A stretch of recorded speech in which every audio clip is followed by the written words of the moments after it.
అమరావతి రాజధానిలో రైతులకు న్యాయం జరగాలంటే ఖచ్చితంగా చంద్రబాబుపై సిబిఐ విచారణ జరగాలి. ఎందుకంటే 2.68 లక్షల కోట్లు అప్పు తీసుకొచ్చిన చంద్రబాబు నాయుడు ఎందుకు అమరావతి రాజధానిని అభివృద్ధి చేయలేకపోయాడు?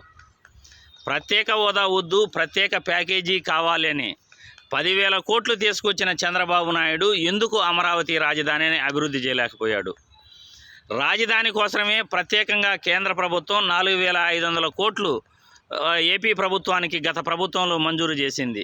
ఆ డబ్బుతో ఎందుకు రాజధానిని అభివృద్ధి చేయలేకపోయాడు?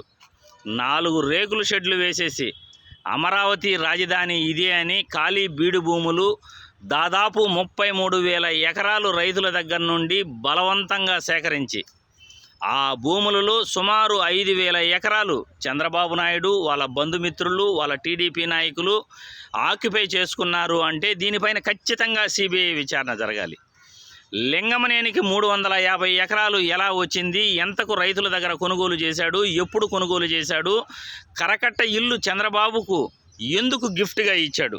దీనిపైన సిబిఐ విచారణ జరిగితే ఖచ్చితంగా రైతులకు న్యాయం జరుగుతుంది. అప్పట్లో మంత్రిగా ఉన్న నారాయణకు 148 ఎకరాలు అమరావతి రాజధానిలో ఎలా వచ్చింది? రైతుల దగ్గర ఎలా కొనుగోలు చేశాడు? ఆ భూమి విలువ ఎంతకు కొనుగోలు చేశాడు? ఇప్పుడు ఆ భూమి విలువ ఎంత ఉంది? దీనిపై విచారణ జరిగితే ఖచ్చితంగా రైతులకు న్యాయం జరుగుతుంది.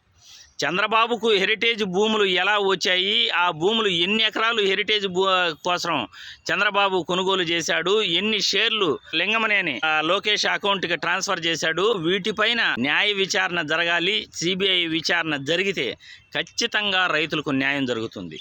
తుళ్ళూరు, మంగళగిరి, వెనుకొండ మండలాలలో 3 మండలాలలో 1072 ఎకరాలు అసైన్డ్ భూములను చంద్రబాబు, నారాయణ బలవంతంగా లాక్కున్నారని ఏపీ సిఐడి అధికారులు చెబుతున్నారు. దీనిపై సిబిఐ విచారణ జరిగితే ఖచ్చితంగా కూడా రాజధాని రైతులకు న్యాయం జరుగుతుంది. రాజధానిలో అసలు ఖాళీ బీడు భూములను ఎందుకు సెలెక్ట్ చేసుకోవాల్సి వచ్చింది? రాష్ట్రం అప్పుల్లో ఉండేటప్పుడు మనం హైదరాబాదు ఉమ్మడి రాజధానిగా ఉన్నప్పుడు ఎందుకు రాత్రికి రాత్రి హైదరాబాదు నుండి అమరావతికి రావడం ఎందుకు జరిగింది? అమరావతికి మనం ఎందుకు రావాల్సి వచ్చింది? అప్పట్లో 5 ప్రధాన నగరాలు విశాఖపట్నం, విజయవాడ, కర్నూలు, నెల్లూరు, తిరుపతి నగరాలు ఉన్నాయి. ఈ 5 నగరాలలో ఏదో ఒకదాన్ని రాజధానిగా ఎన్నుకుని ఉంటే కొద్దిపాటి పెట్టుబడులతో ఈరోజు గొప్ప రాజధాని ఉండేది. కానీ అమరావతి రాజధానిని ఎస్పెషలీ ఎందుకు చంద్రబాబు నాయుడు సెలెక్ట్ చేసుకున్నాడు? అక్కడ 33,000 ఎకరాలు ఎందుకు సేకరించాల్సి వచ్చింది? దీని వెనుక ఏం కుట్రలు ఉన్నాయి? దీని వెనుక రియల్ ఎస్టేట్ వ్యాపారం చేయాలని, ఆస్తుల విలువ పెంచుకోవాలని దురుద్దేశం ఉంది అని ఏపీ సిఐడి అధికారులు, ఇప్పుడు వైసీపీ ప్రభుత్వం, బీజేపీ ఇవన్నీ పార్టీలు కూడా చెప్తున్నాయి. ఖచ్చితంగా మంగళగిరిలో లోకేష్ బాబు ఓడిపోయిన తర్వాత చంద్రబాబు నాయుడు అమరావతి రాజధానిలో రైతులకు అన్యాయం చేశాడు. లింగమనేని 350 ఎకరాలు కొనుగోలు చేసి ఆయన దురుద్దేశంతోనే కరకట్ట ఇల్లును చంద్రబాబుకు గిఫ్ట్గా ఇచ్చాడు. కరకట్ట ఇంట్లో ఆయన ఫ్రీగా ఉంటూ ప్రభుత్వం దగ్గర హెచ్ఆర్ఏ కూడా చంద్రబాబు ఎందుకు క్లెయిమ్ చేశాడు? ఫ్రీగా ఉన్న ఇంటికి ప్రభుత్వం దగ్గర హెచ్ఆర్ఏ క్లెయిమ్ చేయాల్సిన అవసరం చంద్రబాబుకు ఎందుకు వచ్చింది? వీటన్నిటిపైన కూడా సిబిఐ విచారణ జరిగితే నిజాలు తెలుస్తాయి. అమరావతి రాజధానిలో రైతులకు ఎంత అన్యాయం జరిగిందో, అసైన్డ్ భూములను 1072 ఎకరాలు 870 మంది రైతుల చేత బలవంతంగా ఎలా లాక్కున్నారో ఇవన్నీ నిజాలు ప్రజలకు తెలుస్తాయి. మంగళగిరిలో ఎందుకు ఓడిపోయాడో కూడా సిబిఐ విచారణ జరిగితేనే చంద్రబాబు పైన ఖచ్చితంగా నిజాలు తెలుస్తాయి. అమరావతి రాజధాని పేరు చెప్పి inner ring road scam, skill development scam, fibre net scam ఇవన్నీ కూడా అమరావతి రాజధానిలో దోపిడీ జరిగింది, రైతులను మోసం చేశాడు అని క్లియర్గా అర్థమవుతా ఉంది. ఇప్పుడు రాజధాని ఫైల్స్ అని ఒక చెత్త డైరెక్టరు ఆ రాజధాని లేనిపోని మాటలు మాట్లాడితే చూస్తూ ఊరుకోవాలా? అమరావతి రాజధాని కోసం నువ్వు 2.68 లక్షల కోట్లు అప్పు తెచ్చి ఎక్కడ ఖర్చు పెట్టావు? ఎంత ఖర్చు పెట్టావు? ఒక్కొక్క రేకుల షెడ్డుకు నువ్వు ఎన్ని కోట్లు తినేశావు అనేది ప్రజలందరికీ సమాధానం చెప్పాలి. ప్రత్యేక హోదా వద్దు అన్నావు, ప్రత్యేక ప్యాకేజీ తీసుకున్నావు, ఆ డబ్బులు కూడా నువ్వు అమరావతి రాజధాని కోసం ఖర్చు పెట్టలేదు. 2.68 లక్షల కోట్లు అంటే సామాన్యమైన విషయమా? దాదాపు 10 రాజధానులు ఈజీగా మనం కట్టచ్చు. కానీ ఒక్క రాజధాని కూడా నువ్వు కట్టకుండా 4 రేకుల షెడ్లు వేసేసి ఇదే రాజధాని అని చెప్తే ప్రజలందరూ నమ్మాలా? ఈరోజు అమరావతి రాజధానిపై జగన్మోహన్ రెడ్డిని విమర్శించే హక్కు నీకెక్కడుంది?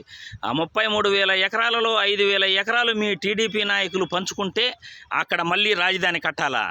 నువ్వు దురుద్దేశంతో ఖాళీ బీడు భూములను రాజధానిగా చేసుకుంటే 2.68 లక్షల కోట్లు జగన్మోహన్ రెడ్డి పైన అప్పు తెచ్చి నువ్వు నెత్తిన పెట్టేసిపోతే మళ్ళీ ఎక్కడి నుండి అప్పు తీసుకురావాలి? ఆ రాజధానిలో ఎన్ని లక్షల కోట్లు అప్పు తీసుకుని రావాలి?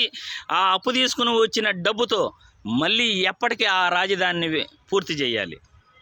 ఇవన్నీ చూసే జగన్మోహన్ రెడ్డి 3 ప్రాంతాలు అభివృద్ధి చెందాలి, ఉన్న నగరాలలో ఒకదానిని మనం ఎగ్జిక్యూటివ్ క్యాపిటల్గా పెట్టుకుంటే పరిపాలన ఈజీగా చేయొచ్చు, అమరావతిని కూడా మనం అభివృద్ధి చేసుకోవచ్చు అని అంటే టీడీపీ నాయకులు, జనసేన నాయకులు, కాంగ్రెస్ వాళ్ళు అందరూ కూడా ఒకటైపోయి రాజధాని ఎక్కడా జగన్మోహన్ రెడ్డి రాజధాని కాదన్నాడా అండి? ఏ రోజైనా అమరావతి రాజధాని కాదు, నేను వ్యతిరేకం అని ఏ రోజైనా చెప్పాడా? ఆ రోజు అసెంబ్లీలో కూడా అమరావతి రాజధానికి ఎందుకు ఒప్పుకున్నాడంటే ప్రభుత్వ భూముల్లో రాజధాని కడితే మాకు ఏ ఇబ్బంది లేదు అన్నాడు. కానీ ప్రైవేటు భూములు తీసుకోమని ఆ రోజు జగన్మోహన్ రెడ్డి అసెంబ్లీలో మీకు ప్రామిస్ చేయలేదే? ఈరోజు మీరు ప్రైవేటు భూములే ప్రైవేటు వ్యక్తుల నుండి, రైతుల దగ్గర నుండి బలవంతంగా భూములు తీసుకున్నారు. ప్రభుత్వ భూములు మీరు ఎక్కడైనా వినియోగించుకున్నారా రాజధాని కోసం? 33,000 ఎకరాలు రైతుల దగ్గర బలవంతంగా మీరు సేకరించారు, రైతులను ఇబ్బంది పెట్టారు. ఆ పరిణామమే మంగళగిరిలో మీరు ఓడిపోవడానికి కారణం. ఖచ్చితంగా మంగళగిరిలో ఎందుకు ఓడిపోయాడు, రాజధానిపై రైతుల దగ్గర ఏ విధంగా భూములు లాక్కున్నాడు అనే దానిపైన సిబిఐ విచారణ జరిగితే నిజానిజాలు తెలుస్తాయి అని ఈ వీడియో ద్వారా ప్రజలందరికీ కూడా తెలియజేస్తున్నాను.